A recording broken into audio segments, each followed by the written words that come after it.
자, 19장 법인세 19장 그 밖의 법인세 쪽에서요. 24년도 중에 이제 개정된 24년부터 이제 개정되는 사항을 말씀드릴 건데요. 이거 말고도 개정 사항이 있긴 있지만 별로 중요한 사항들이 아니고요. 요 신탁 소득 관련된 부분, 요 신탁에 대한 법인세 과세 방식 요 부분을 좀 정리하도록 하겠습니다. 자, 일단 개정된 부분은 뭐냐면은요. 이 신탁 소득에 대한 법인세 과세 방식이 세 가지가 있었어요. 그러니까 수익자한테 과세하는 신탁, 그다음에 수탁자한테 과세하는 신탁, 그리고 위탁자한테 과세하는 신탁, 이렇게 세 가지 신탁이 있었습니다. 근데 세 가지 신탁을 적용할 때 현실에서 어떤 상황의 신탁이 생겼어요?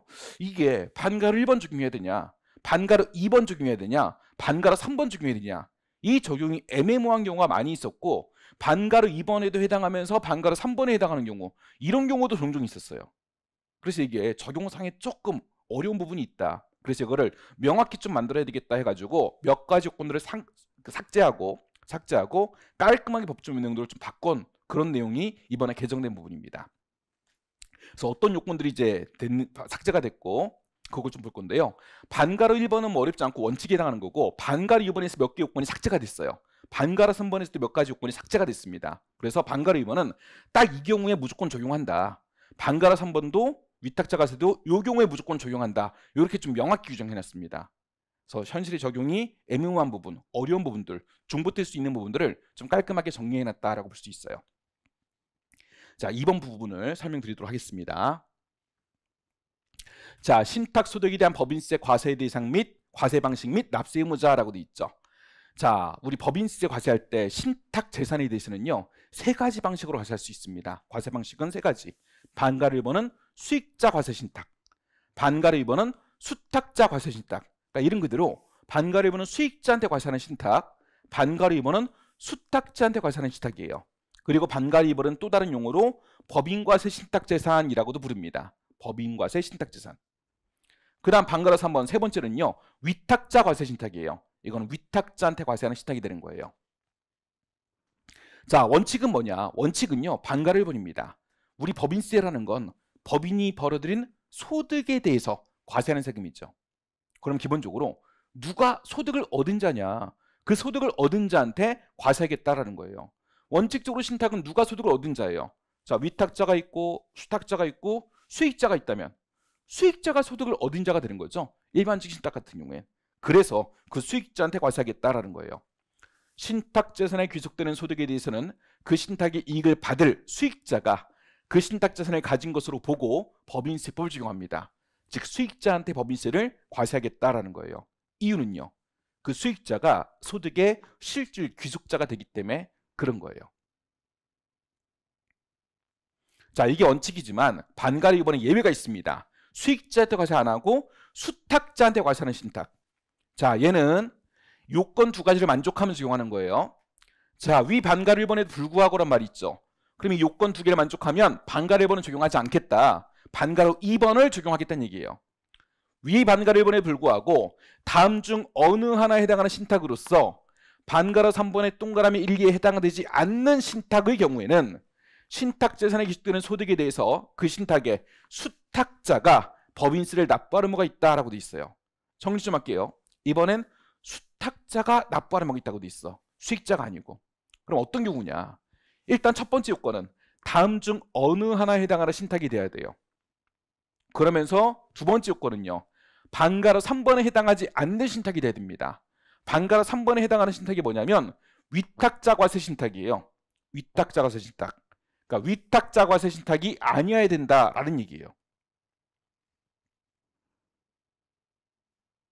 위탁자 과세 신탁이라면 위탁자 과세할 거니까 이때는 반가로 2번 적용하지 않고 반가로 3번 적용하는 거고, 반가로 2번 적용하려면 일단 반가로 3번에 해당되지 않으면서 아래에 해당하는 신탁이 돼야 됩니다.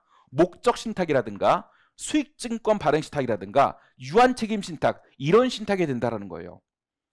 여러분, 이런 신탁이라면 이런 거 어떤 거냐면 신탁이요, 경제적 실체로 법인과 유사한 활동을 하고 있는 그런 신탁이라고 볼 수 있는 거예요. 그러니까 위탁자로부터 수탁자가 신탁재산을 넘겨받았어. 근데 신탁이요, 그냥 단순히 돈만 벌어다 주는 게 아니라 활동을 크게 하는 거예요. 어떤 식으로? 자, 재산을 받았어. 예를 들어 부동산을 넘겨받은 거예요. 근데 그 부동산을 가지고 얘가 사업을 영위하는 거예요. 여러 투자자들의 자금을 또 모아가지고 그 부동산을 활성화시키고 훨씬 더 가치 있게 만들어서 그리고 사업을 영위하는 거예요. 그럼 이때는 단순한 신탁이 아니라 지금 특정 목적을 위한 신탁, 수익증권 같은 것도 발행하고 그다음 법인처럼 유한 책임도 지는 그런 신탁이라면 신탁 자체가 사업을 행하는 주체라고 볼 수 있다는 거예요. 그럼 사업을 행하는 주체가 신탁 재산이고 수탁자니까 그자가 납세 의무자가 돼야 되겠다라는 거예요. 그래서 다음 중 어느 하나에 해당하는 신탁이라는 것은 신탁이 경제 실체로 법인과 유사한 활동을 수행하고 있는 그런 신탁이란 얘기고, 위탁자 과세 신탁에 해당하지 않는 경우라면 그때는 수탁자한테 세금 내라고 할게라는 거예요. 그러니까 수탁자가 납부할 의무가 있습니다. 이 경우 신탁재산 하나하나를 각각의 내국 법인으로 보는 거예요. 신탁재산이 법인처럼 경제적 활동을 하고 있다고 했잖아요. 그럼 신탁재산 하나하나가 각각 법인이 되는 겁니다. 그래서 이런 신탁재산을 법인과세 신탁재산이라고 부르는 거예요. 그리고 반가로 이번에 옛날에는 이런 경우에 해당했을 때 수탁자가 납부할 의무를 질 수 있다라고 돼 있었어. 그러니까 선택적이었어요. 근데 이게 애매모호하단 말이죠. 이 어떤 신탁이 반가로 2번에도 해당하고 반가로 3번에도 해당하고 뭐 그럴 수 있기 때문에 이걸 명확히 하기 위해서 이 두 가지 조건을 갖춘 신탁이라면 수탁자가 내야 된다. 의무 적용하는 걸로 명칭을 명확히 해놨습니다. 그럼 반가로 2번은 어때 적용해요? 언제 적용해요? 요건 1과 요건 2가 명확히 만족됐을 때 그런 경우에 무조건 적용하겠다라는 거예요. 이때는 반가로 1은 적용하지 않겠다는 거죠. 반가로 3번입니다. 위탁자 과세 신탁이에요. 위 반가로 1, 반가로 2번에 불구하고 라고 돼 있죠. 자, 그럼 반가로 3번은 위 반가로 1, 반가로 2 적용하지 않고 얘를 적용하겠다는 얘기예요. 특정 이런 요건에 해당한다면 얘를 적용하겠다. 다음 중 어느 하나에 해당하는 신탁이라면 위탁자가 법인세를 납부할 의무가 있습니다. 맨 처음 재산 가지고 있던 위탁자 있죠? 그자가 납부 의무가 있대요. 어떤 경우냐?